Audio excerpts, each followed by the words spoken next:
The first thing Karen heard when she stepped into my house was not silence. It was 5 deep, low growls echoing through the hallway, and in that exact moment, everything she thought she controlled slipped away because she was no longer the one in charge. And if you think that sounds intense, just wait, because what happened next turned her confidence into pure fear in seconds. And trust me, you do not want to miss this story because it is one of those moments where someone pushes too far and gets a reality check they never expected. And before we go any further, if you enjoy stories where people abuse power and face real consequences, make sure you hit like and subscribe to Karen Stories Daily because this one builds fast and pays off.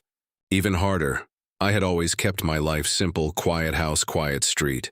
No problems with anyone, and most people in the neighborhood respected that I worked long hours, and when I was home I valued peace more than anything else. The only real difference between my house and the others was my dogs, not 1, not 2, but 5 trained canine dogs, strong, loyal, and disciplined.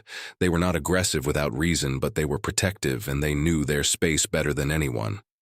My dogs were not just pets, they were part of my life, part of my routine, and they were trained to respond to threats, not noise, not strangers walking by, but actual intrusion. And that detail is important because what happened that day was not a misunderstanding, it was a clear line being crossed. The HOA had been an issue for a while, small complaints at first, things like parking angles, trash bins, and lawn edges, nothing serious. Just the usual attempts to control things that did not need controlling.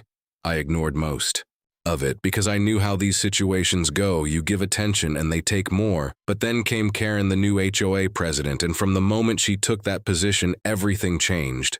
She was not interested in balance. She was interested in control. She started sending notices about my dogs, claiming they were dangerous, claiming they made the neighborhood unsafe, even though there had never been a single complaint before her. I responded calmly, explained that they were trained and registered, and that they never left my property without supervision. But Karen was not looking for explanations. She was looking for authority. And when she could not get it through rules, she started looking for other ways. One afternoon, I came home and noticed something small but strange. The position of my front mat had shifted just slightly, something most people would not notice, but I did because I pay attention to details like that. I checked the door, nothing forced, no damage, but something felt off. Like someone had been too close to my space. I brushed it off at first, thinking maybe I was overthinking, but the next day it happened again. This time the back gate was not fully latched, and that was when I knew something was wrong because I never leave it open. So I installed cameras, not obvious ones, but enough to cover every entry point, every angle, and I waited because I had a feeling this was not random. 2 days later, I got the answer I needed while I was at work. I checked the camera feed, and there she was. Karen walking up to my front door, looking around like she was making sure nobody was watching, then pulling out a key and unlocking my door like it belonged to her. That moment changed everything because it confirmed exactly what I feared. This was not about rules anymore. This was about someone believing they had the right to enter my home without permission. But what Karen did not know was that she had picked the worst possible time to try it, because inside that house were 5 trained canine dogs, and they were not used to strangers walking in uninvited. As the door opened slowly, the dogs reacted instantly, not barking wildly, not running blindly, but moving with purpose, forming a line between the entrance and the rest of the house, low growls filling the space, a warning clear and controlled. Karen stepped inside with that same confidence she always had, but it lasted only a second because the moment she saw them standing there watching her every move, she froze. Completely, her body stiff, her hands still on the door, like she did not know whether to step forward or run. The dogs did not attack. They did not need to. Their presence alone was enough to send a message. This was not her space, and she was not welcome. Watched it all through the camera feed, every second of it, the shift from control to fear, the realization setting in that she had made a serious mistake, and for the first time she had no rules to hide behind. She tried to back out slowly, but even that seemed difficult because the dogs adjusted their stance, not aggressive but firm, making sure she understood the boundary outside. Neighbors had no idea what was happening inside, but Karen did.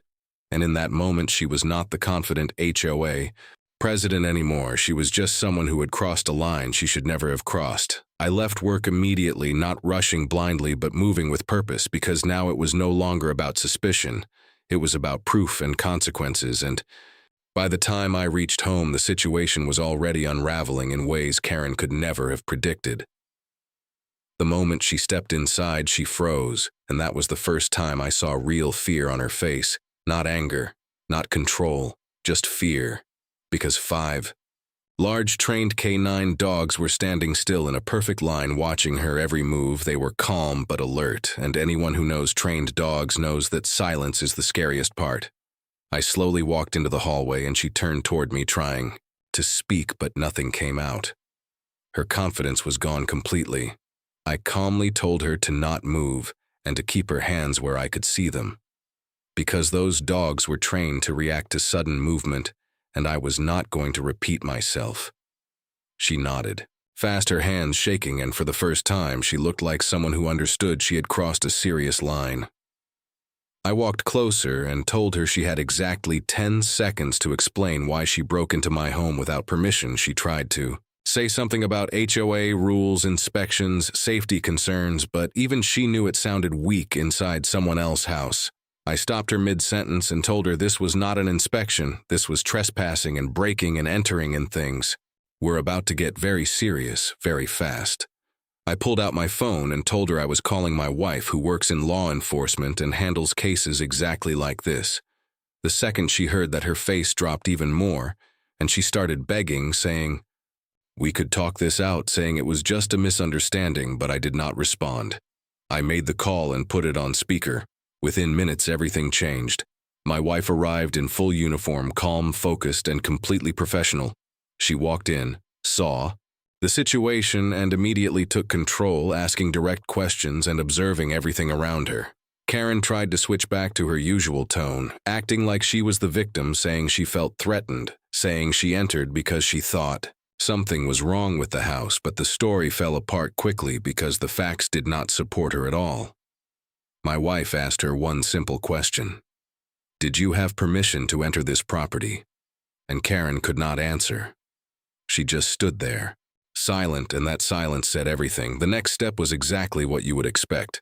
Karen was escorted out of the house and the police report was started right there in front of her. She tried one last time to threaten, saying she would report us to the HOA board, saying she would make sure we regretted this, but it did not work anymore. The power she thought she had was gone, and now she was dealing with real consequences, not made-up rules.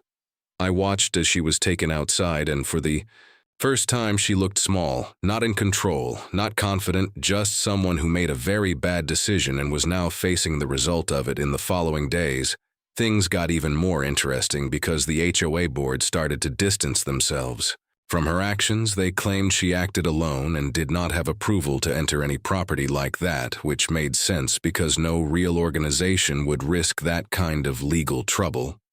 I filed a formal complaint and provided all the evidence, including security footage, timestamps, and the police report, and it became very clear that Karen had overstepped in a way that could not be ignored.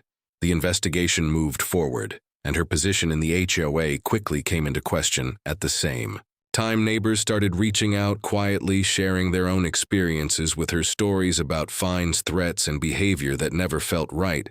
But no one wanted to challenge her before because she acted so confident, like she could not be stopped.